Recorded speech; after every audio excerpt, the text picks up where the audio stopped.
Thank you, Jessica and Edward, two wonderful musicians from the great nation of Canada. I'm just saying, that's all. Nice job. Thank you for being here to help us not only honor our Marines or to celebrate Father's Day, but thank you for being here to help us lift God's praise and God's word from the heart of this city, that it might ring out to this nation and to this world. Folks, I need to warn you in advance. Don't ever ask me to go out in a boat with you, okay? I don't know, some people think taking the pastor out in a boat's a good thing, but every time people take me out in a boat, we run into trouble. My dear friend and vice president of the First Presbyterian Society, Gary Hack, was one of the first people, I think, who learned this upon my arrival in Cleveland. Thought he'd take me out to the islands, show me the islands down there around Put-in-Bay. And coming back, we had a wonderful time. Well, the two who got to sit and kind of under the protective shelter of the windshield had a wonderful time. Jim Cook and I in the back. Baptism by immersion. We were hitting some pretty nasty waves of water pouring over us, and really it wasn't such a bad thing until we realized there was a bit of an alternator problem in the boat, and the thing was sort of chugging along. We made it back to shore. I don't know, whenever people take me out on their boats, we seem to run into trouble. Maybe people think that if you got the pastor aboard, everything's going to be okay. That's not true. I remember being down in Savannah, Georgia, a number of years ago, and a dear couple friend of Beth's and I took us out on July 4th, Independence Day, Will and Wendy, and we went out to one of the barrier islands off the coast of Savannah. And it was a beautiful day. We anchored off the shore, and you kind of wade up into the island. But when it was getting later in the day, you could see some dark clouds starting to billow just off the shore, the coastline of the mainland. And Will says, we better get going. Looks like there's a storm brewing. But halfway into the water on our way back to the mainland, we were surrounded by this giant horseshoe-shaped storm, black clouds and lightning sort of piercing down all around us. The waves were getting very choppy, and he said, I think we better wait out here by this sandbar until maybe this storm will move by us. We'll just sort of stay just a little bit away from it, and maybe we can, escape harm. And so we anchored on a bit of a sandbar, but you anchor in these choppy waves in a storm, that's trouble. So he wanted to pull up anchor and see if we could kind of go with the waves. And he said, Will, you have to understand Will, he's a bit of a nut. But Will says, you know what we ought to do while we're out here waiting for the storm to pass? We ought to get out the wakeboard and do some wakeboarding in these great waves. I said, Will, why don't you wrap yourself in tinfoil while you're at it? Now get this, you know what Will says? Oh, no problem, we got the pastor on the boat. I say, you do whatever you want, Will. The pastor's going to be under the bow of the boat saying his prayers until this storm passes over. Folks, I got some troubling news for you. No matter who you are, whether you're a pastor, a priest, the most pious Christian in the world, the executive director of a presbytery, or the Pope himself, every one of us experience storms in this life. Every one of us experiences storms, whether you're heading out to Put-in-Bay or whether we're talking about the storms of our everyday walk. Maybe the storms of a lost job, the storms of a lost home, the storms of a broken family or a broken marriage, the storms of a troubled teenager at home. Maybe it's the storms that come with the sudden loss of a loved one. I was thinking, today is the very first Father's Day for me without my father. And I put on the old man's tie today, and I could hear his voice saying, you may be wearing my tie, boy, but you're not big enough to fill my shoes.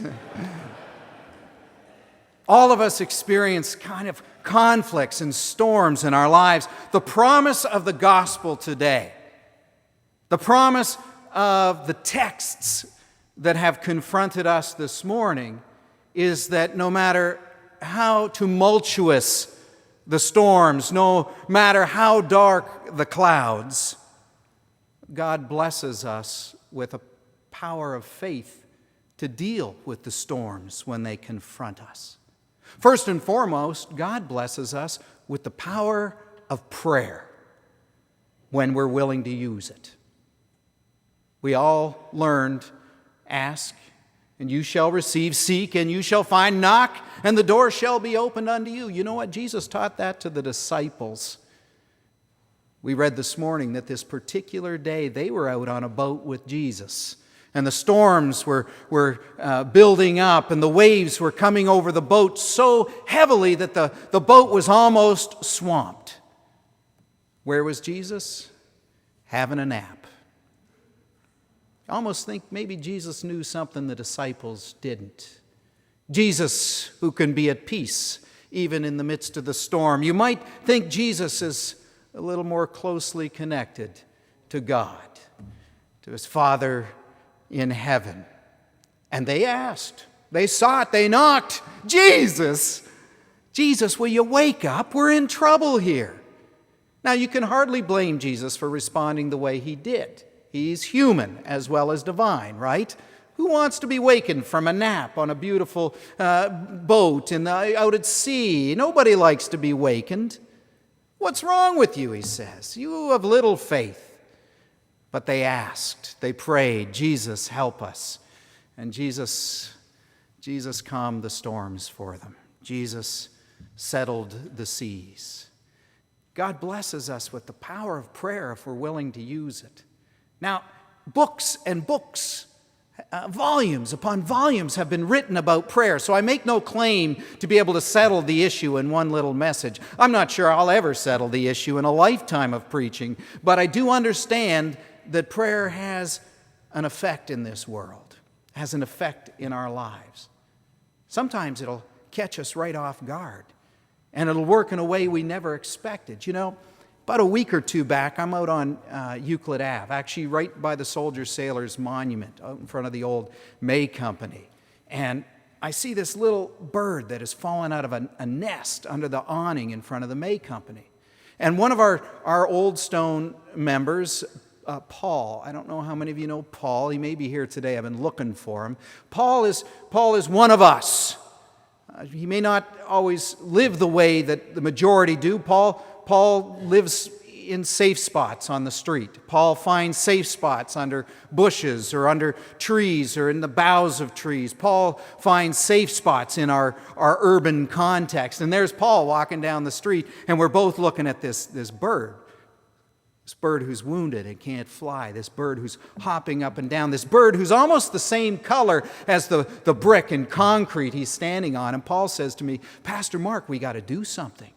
People are going to step on this bird. They're not going to see the bird. You know how people are, he said. They're not going to see that bird. Paul says, I know what we need to do, Pastor. You need to run home and get a shoebox, and you need to get a towel or some paper towels or something. I know how we can save this bird. Well, I gave Paul, admittedly, that response that many parent has given their child who didn't want their child bringing home stray animals. You can't touch that bird, Paul, because if we touch it, the mother will reject it. I don't know if that's true or not. That's what I was told as a kid. I sure told my kids that when they were little. But I said, Paul, we can do something better. We can do something better. We can pray for that bird. He said, what are you talking about?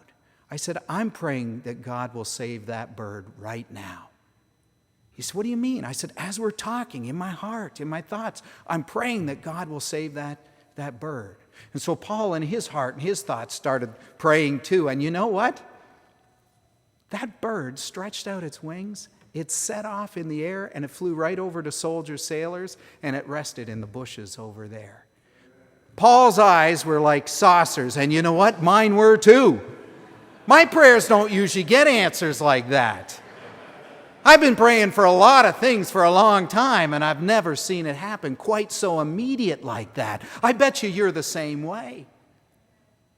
But you know what? The power that Jesus blesses us with, one of them is the power to pray, to ask, to reach out to God for some help. And you know what? God does give help. Sometimes God gives rest for the birds in the air who make their nests in the bushes and atop the trees. Sometimes God gives home and rest for those who make their home beneath the bushes and beneath the boughs of trees. God blesses us with an incredible power to ask, to seek, to knock, to pray. Well, I'll tell you what, God also blesses us with the power to trust. Not only to say we believe, but to believe. To not only talk the talk, but walk the walk every day of our lives. God gives us the power of trust, which lifts us with a kind of resolve and hope that very few seem to be living with in our world these days. How many of you happen to catch the great Walenda walking across Niagara Falls with the tightrope this week? Wow, was that ever remarkable? You know, as I watched it on YouTube, I was thinking about another tightrope walker who walked across the base of the falls long time ago. His name was the Great Blondin. Now, Blondin, nobody ever did what Walenda did this week, but they used to walk across the foot of the falls, a much shorter distance, and the Great Blondin was one of them. And he'd done it a couple of times. He'd done some other amazing feats on the tightrope throughout his life. He finally got to a point where he was going to retire. He announced it, I'm retiring. Well, his manager said to him, listen, Blondin, how about you do one more time, but right across the top of the falls? He says, I know you can do it. Blondin says, no, I'm out. I'm happy to have had a career, and now it's time to retire with my skin intact. And the manager says, come on, you can make so much money. We'll be set for life. And Blondin said, you think I can do this across the top of the falls? And his manager says, yeah, I have no doubt you can do this. Blondin said, okay, I'll do it, but here's the deal. I'll walk across the top of the falls if you ride on my shoulders. The Great Blondin retired and did not walk across the top of the falls. But you know, when it comes to trust, it's not just about what we say, it's about what we do. It's not just what we think, it's about how we live. Jesus blesses us with this ability to trust. Those disciples turned to Jesus. They counted on him. They trusted him to calm the storm they were experiencing that day. Lastly, I want to say that God blesses us perhaps with the greatest gift of all, and that's God's presence in our lives. God blesses us with God's presence in our lives right now, right here, right in this room, right in our daily walk, in all our conflicts. God is there. I don't know if you recognize it. At least it's one of the things I keep overlooking when I read this passage about Jesus calming the storm, is that Jesus was in the boat. Jesus was there with them from the beginning. It wasn't that Jesus was on the shore shouting out, "What are you fools doing out there in that storm?" No, Jesus was in the boat, and he was at peace. He was still in the presence of God. God's presence was with them in that boat, just as God's presence is with us in our conflicts. I remember my confirmation teacher years ago. I was 17 years of age, getting ready to join the church. And our confirmation teacher told us about a very dreadful night that she and her husband had experienced. It was the night where the knock came at the door, the knock that every parent is terrified of getting. Her teenage daughter was out for the evening, and Friday night, and about 11 o'clock, there was a knock at the door. She came to the door, and at the door was a police officer. You know how your heart sinks. If you see your teenagers out and there's a cop standing at your door, you know there's trouble. She opened the door and she said, "Yes, officer, can I help you?" And he said, "Ma'am, I hate to tell you, your daughter was in a traffic accident this evening. She was hit by a car while walking on the road. I need to take you to the hospital." So she got in the car and she went to the hospital with this police officer. And they sat in a waiting room, waiting desperately for news from the doctors, from the caregivers. And as they waited, they prayed. They held hands. They cried with tears of worry. When it was all over, thankfully, the doctors said, "She's going to be okay, but it's going to be a lifetime of challenges." One of the kids in our confirmation class said, "So where was God? Where was God in all that? How come God didn't stop your daughter from getting hit by a car? How come God didn't make her all right so she wouldn't have a lifetime of problems?" That confirmation teacher thought for a moment, and she said, "God was with me from the moment that police officer showed up at my door. God was with me when that man sat with me throughout the night. Even after his shift had ended, he stayed." It's not a police chaplain.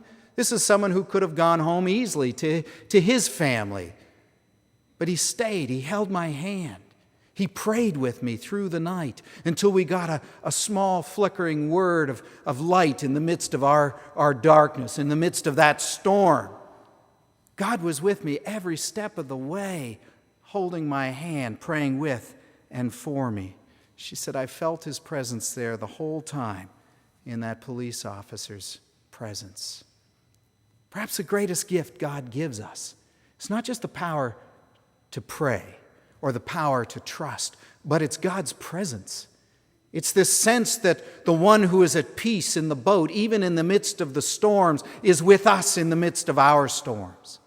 He's there responding faithfully. Sometimes he shows up as a police officer who's willing to hold our hand and sit with us in the hospital through the night.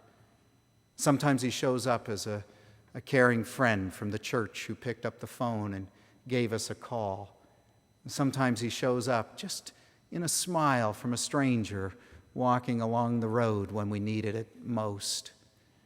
Do you know, the Rear Admiral Gibbons said this morning how much our Marines need to hear from us when they return home from active duty. She didn't mention the statistic that returning soldiers are 4 times more likely to be homeless in returning to America than any other citizen in this country. They desperately need to hear from us.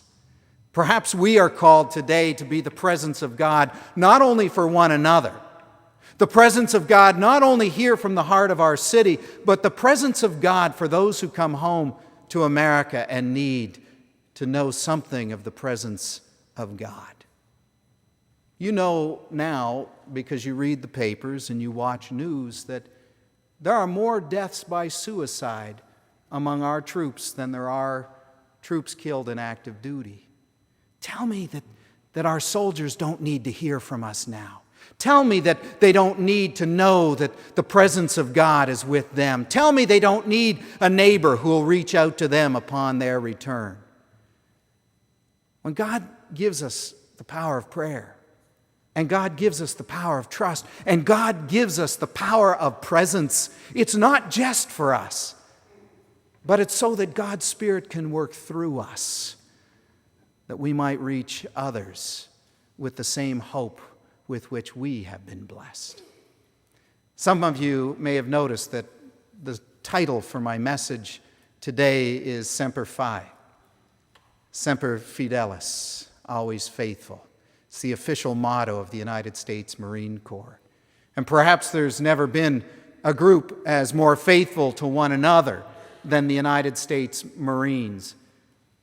And we need to take note of how they look out for each other, how they care for one another.